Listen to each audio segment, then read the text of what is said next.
です。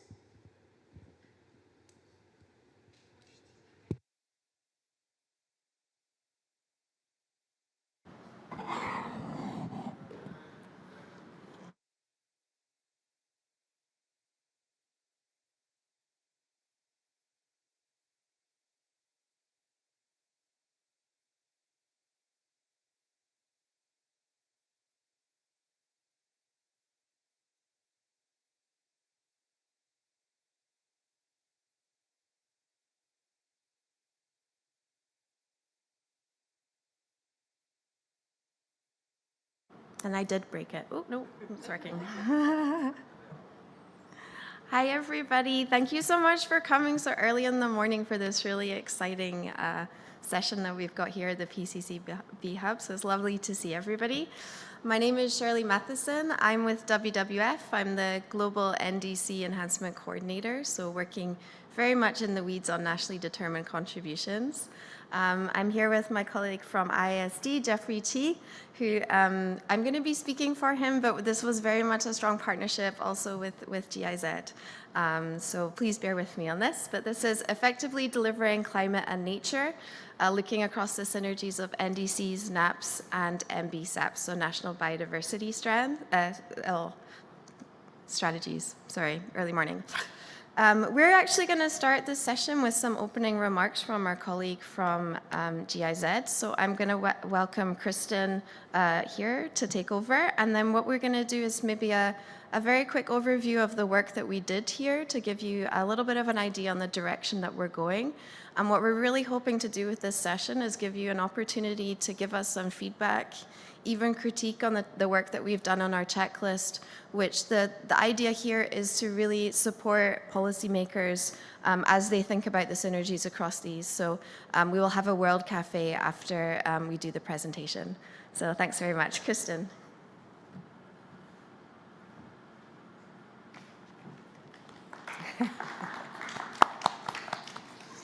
Yeah, thanks a lot. Good morning, colleagues and experts. On behalf of GIZ, ISD, and WWF, I would like to thank the PCCB for giving us the opportunity to host today's session on enhancing synergies between NDCs, NAPs, and NBSAPs. And we would like to thank the organizers of the PCCB Hub for convening a dedicated Synergies Day at COP29. Today is the day we celebrate the potential for joint and accelerated impact that the synergies across the climate and biodiversity nexus offer. We are honored to hold the first of many great sessions happening today at the PCCB Hub and to kick off the Rio Conventions Synergies Day. It's the word. Synergies have become a widely discussed topic in recent years. This is because protecting biodiversity and mitigating and adapting to climate change are all interconnected. When well coordinated and planned, they are mutually reinforcing, but if they remain separate concepts, isolated action can lead to negative trade-offs. The next couple of years are now critical for breaking down these silos and effectively deliver on the political interlinkage of climate and nature. The 2035 NDCs, as well as this year's updated NBSAPs, bring a unique opportunity for countries to foster synergies, integration, and alignment in their planning and implementation of national climate change and biodiversity commitments and strategies. At the same time, over 140 countries are undertaking the national adaptation planning processes, while 59 of the countries already have submitted their NAPs to UNFCCC. The first global stocktake at the last COP sent a very strong message last year that we need integrated solutions to ramp up ambition on both mitigation and adaptation.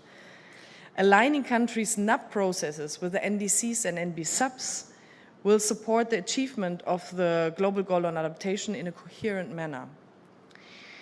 The CBD COP16, just taking place in Cali, also provided an important momentum for a better integration of biodiversity and climate at a policy and implementation level, which we are determined to carry on. One outcome of the negotiations was that the coherence between the national plans should be promoted to a greater extent. Germany sees a great potential in using the synergies to make natural climate protection more effective. In some, synergistic planning and coordinating of the 3 national plans allow them to first reinforce each other, facilitate the efficient use of valuable resources, avoid duplication of work, and help countries to achieve a shared vision on climate and biodiversity actions. So it's time to align these climate and biodiversity policies and make sure they are effective, just, gender responsive, and socially inclusive. To this end, we must combine our synergetic expertise and jointly develop practical recommendations and solutions. In this spirit, GIZ, along with IISD and WWF, we are proud to present a new checklist for national policymakers on how to enhance these synergies between NDCs, NAPs, and NBSAPs. As its name already indicates, my project BioClime at GIZ sits at the precise juncture between biodiversity and climate change. We are constantly tasked by our commissioning party to work on this important nexus. This includes policy advice to the German Federal Ministry of Environment, Nature Conservation, Nuclear Safety and Consumer Protection, but also dialogue formats and knowledge products on integrated approaches in support of our partner countries. In collaboration with other GIZ projects, such as the support project for the implementation of the Paris Agreement, we focus on the Nexus topics like nature-based solutions and ecosystem-based adaptations, but also the early alignment of NDCs, NBSAPs, and NAPs. We hope the checklist that we are talking about today will be useful and practical for you and your teams at a national level. And yeah, we're looking forward to your feedback on it. And thanks again for joining here today, this morning. And we are now delighted to learn from your experiences, best practices, and invaluable insights. Thank you and wishing you the best for the second week of COP29.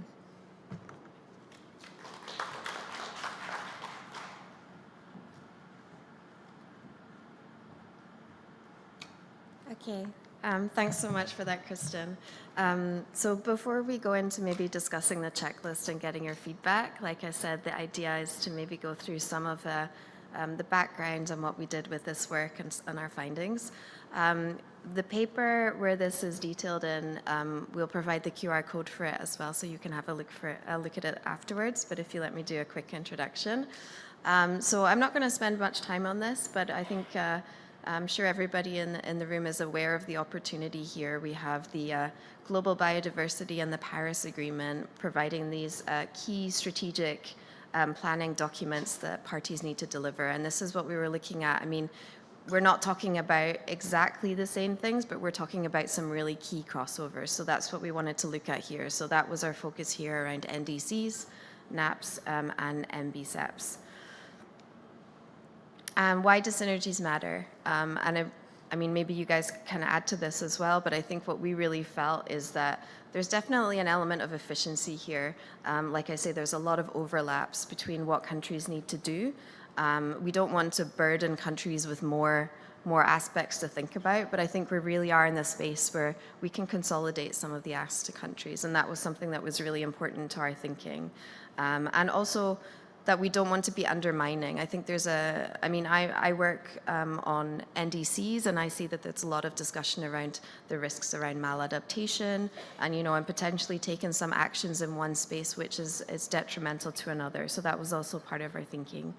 And also that thinking about how these governments are developing these plans, there's a lot of asks. You know, there's an ask on capacity and ask on resources. So can we join some of these up and make it easier for governments to really respond to these different challenges and prevent this unnecessary duplication. And I think overall the idea is that, you know, as well as dealing with the efficiency, you know, across addressing these elements, we can also come out with something which is much more coherent, and so we can get much more out of it. We can get a lot more results, and I think that's really important when we are seeing that the narrative this week is that the window is closing fast. We really need to be moving on this, and we can't afford to make mistakes at this stage. So this was some of our thinking, and just to put out, I mean, this narrative around synergies is really growing, and it's growing across a lot of different areas. I know that this week this week and last week in the rooms talking about adaptation, there's already been talks about linking up NAPs and NDCs. There's Target 8 of the Global Biodiversity Framework, and even elements across the whole biodiversity framework, which is really relevant to some of the thinking also on the climate side to take into consideration. I myself am the global stocktake lead for WWF. We were really encouraged to see some of the language that we got there, especially in paragraph 33, really making a close linkage with the global biodiversity framework and making sure that we're halting and reversing deforestation. So the mandate is really clear there as well, and I think this is a really great opportunity this year and next year to make sure that we're implementing that. And then we have the UNE resolution and the discussions that are happening in those halls, which are really talking about promoting synergies. So it's definitely a narrative that we're seeing growing here in this space. And even the presidency last year doing their joint statement on climate, nature, and people, that's something that I've also joined, Jeffrey's joined, and we're really seeing a lot of momentum there across all different actors to really think about how we can holistically plan across all of these elements. So what we're trying to do is really helpfully add to this conversation, which is why it's nice that we get this opportunity to get some feedback from you on how you think we can take this forward. So in terms of the mandate that we're sort of saying would be helpful, so overall, we think it's really helpful that the countries are thinking about setting a very conscious national mandate to coordinate between the processes on NDC, NAPs, and NBSAPs. And like I said, this year, next year, really great opportunity. We have the NBSAPs arriving around about COP16. I know that there's a lot still in development. We have countries who are really thinking about updating their national adaptation plans, and the NDCs really need to be provided, the new NDCs, by next year. So this is a really great policy moment for us to put in practice some of these opportunities. Secondly, we want to see a coordinated mechanism for departments, ministries, and teams to work together. And I know that this is often the challenge at the national level, is how do we pull together the right people? So again, consciously thinking about doing that early on to make sure that we're making it as easy as possible to develop these planning documents. And involve other line ministries relevant to climate biodiversity commitments and strategies, including gender departments, thinking about gender and social inclusion. And I think that's something that was very clear coming out of the IPCC reports. We can't do this without taking this into consideration. You cannot address climate change without addressing sustainable development. And I think, you know, some of the elements on how we address the biodiversity crisis, a lot of that is very socially, we need to think about social inclusion in order to make the strides that we need to do there. So this was our overarching thinking. And then we thought about, okay, what is the process? And this is really taking from some of the great work that IASD have already done in partnership with GIZ. About what is the process that we're going through. And then for each area of the process, we came together and thought, what are some of the helpful prompts that we can provide on how you can create these synergies? So you see we've got 5 areas here. When you're thinking about policy planning, you're thinking about assessing. And we know that this includes vulnerability risk assessments, for example, and it includes sort of, you know, greenhouse gas emission assessments. So we've got across all of these different elements. And I think by looking at them together, that's where you can really start to find out, okay, these are some of the key areas that we need to look at. Next, we have goal setting. And again, I think this is very important that we take this into account, like I said, to avoid key risks like maladaptation. So we can't be pushing forward on solutions which will cause an issue when, to the other area. So we need to be addressing the nature crisis and the climate crisis together and not kind of in opposing ways. Then identification of goals, strategies, policies, and activities.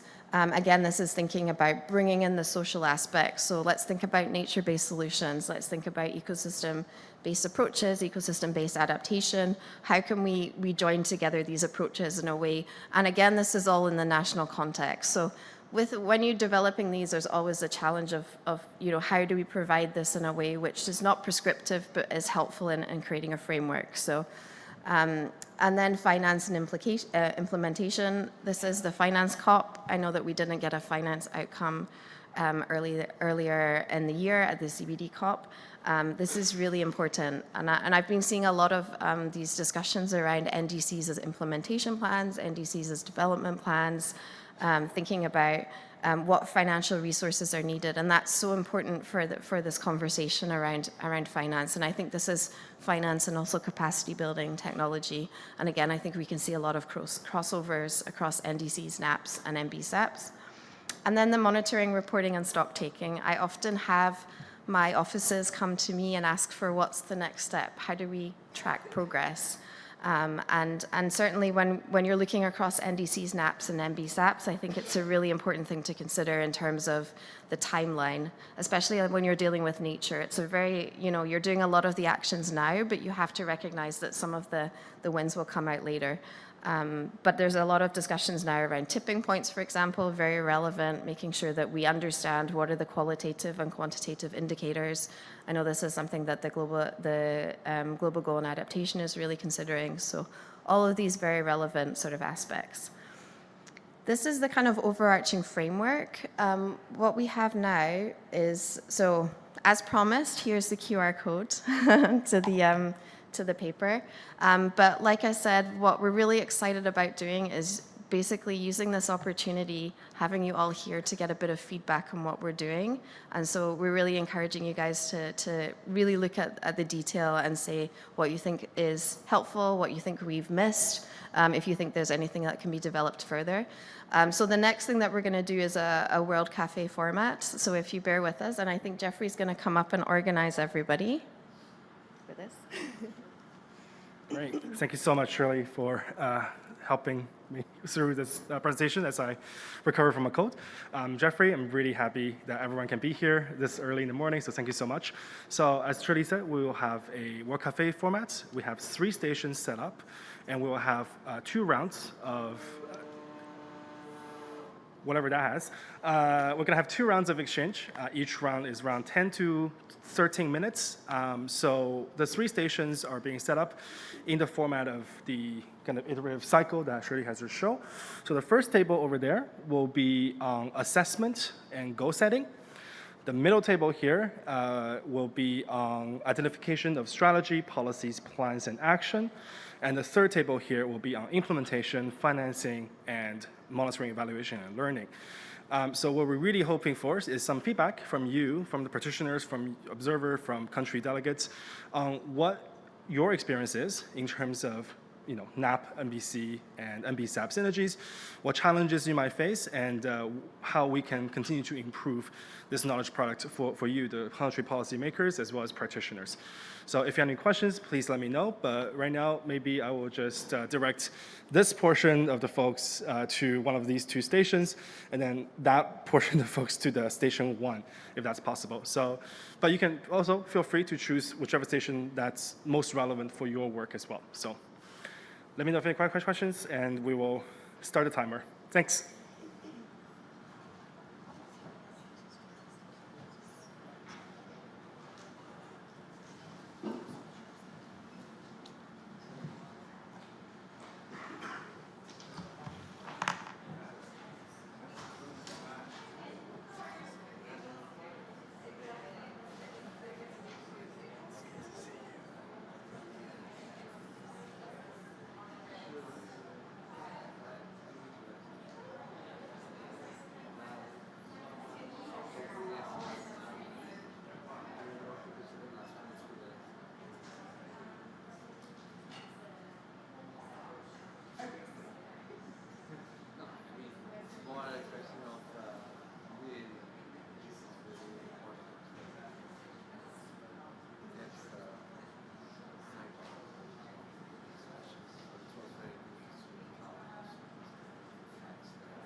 Hello, everyone. Just want to give a heads up to start rotating the stations. So if you're in one station, please do feel free to join one of the other two stations. Thank you.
Hello all.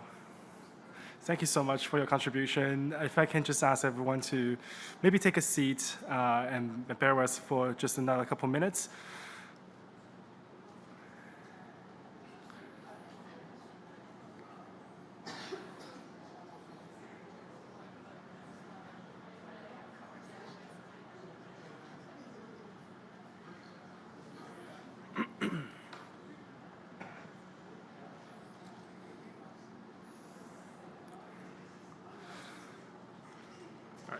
Thank you, everyone, so much for your contribution to the various groups. I think we've got some very valuable feedbacks. We also got some very valuable case studies and examples that hopefully we can enhance our future knowledge product, including a list of case studies that will come out of this GIZ project, as well as maybe some more practical toolkits that will hopefully help country governments to enhance breaking down silos within your governments and aligning your NDC, NAP, and NBSAPs. So with this, if I may ask our lovely workshop facilitators to maybe just come up and say a couple words in terms of kind of what did you hear from your station and what are some of the main takeaways from the 3 stations. Maybe I will do reverse order this time. So, oh yeah, do you have a mic by any chance? Thank you. I won't be able to remember if I come up. I need to reference. So we had a really tough conversation for 9 in the morning. We talked about finance, implementation, monitoring, and reporting. So maybe just to share a couple ideas. I won't go through everything, but on finance, one of the things that came up was really the struggles and the artificial divide between mitigation, adaptation, and biodiversity when we're talking about local communities in particular. And one of the things that has been found helpful is direct access. We also talked about challenges when you're looking at multiple different funding opportunities, especially when you're looking at the synergies. You're not focused on one fund, but you're actually looking at multiple, which really amplifies or multiplies the complexity in terms of accessing finance. We talked on monitoring and evaluation about the impact level and really talked about the need to think about the systems as the impact level and think about a value system to be added to this so that we are having a joined up approach. There was a lot of discussion around lack of data and the challenges that poses, but also a really interesting example where in one country, the review of the NAP and the monitoring of that was able to actually feed back into the implementation of the other instruments. And so seeing that joined up approach there. And then the really last thing I would say is we heard about the importance of really engaging private sector and financial institutions, particularly because of the large amount of data that they're collecting on these issues and how that can feed back in.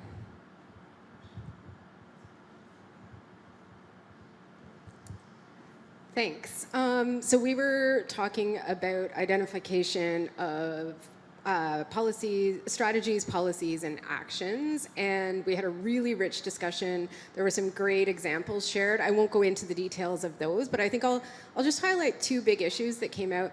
One was the importance of and challenge associated with institutional arrangements for all of this, so recognizing that often these processes are led by different departments within a ministry or even different ministries, and the importance of really getting those coordination mechanisms in place, that's really fundamental to establishing the synergies that we're looking for. And another big issue that came out was timelines, and it came out in a couple of different ways. I think one aspect was the importance of land tenure and the fact that when people have insecure land tenure, it's very difficult, looking at Indigenous peoples and local communities, it's very difficult to invest in long-term strategies when you don't have secure tenure.